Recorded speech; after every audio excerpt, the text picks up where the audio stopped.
Hi guys. කලින් දවසක මම වීඩියෝ එකක් කරා මේ ෂිප් එකේ වැඩ කරන අපේ කොල්ලෙක් ගැනයි එයාගේ සැලරි එක ගැන. ඔයාලා කියන්න ඔයා වැඩ කරන ෂිප් එක මොකද්ද? මාසෙට කීයක් සැලරි එක හම්බ වෙනවද? ෂිප් එක Royal Caribbean International. මාසෙට $1,500. ඒකට ගොඩක් කට්ටිය මෙන්න මේ වගේ කමෙන්ට් දාලා තිබ්බා.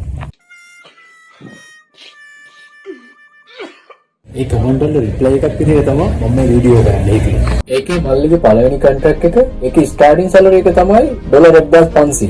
කොන්ට්‍රැක්ට් එකේ කාල සීමාව මාස 6ක්. හැම මාස 6ක් අවසානම එයාට අප් ඇන්ඩ් ඩවුන් ටිකට් එකක් හම්බ වෙනවා. උපරිම මාස 3ක වැකේෂන් එකක් සඳහා. ඒ කියන්නේ හැම මාස 6කට සැරයක්ම එයාට දෙමව්පියෝ නෑදෑයෝ බලලා එන්න පුළුවන්. කිසිම එයා ටිකට් කොස්ට් එකක් නැතුව. ඊළඟට එයා කරන හැම කොන්ට්‍රැක්ට් එකකටම $100ත් 500ත් අතර සැලරි ඉන්ක්‍රිමන්ට් එකක් හම්බ වෙනවා. ඒ කියන්නේ එයාට හැම මාස 6කටම සැලරි ඉන්ක්‍රිමන්ට් එකක් හම්බ වෙනවා. ඒ වගේම එයාට free accommodation, free foods and free transportation.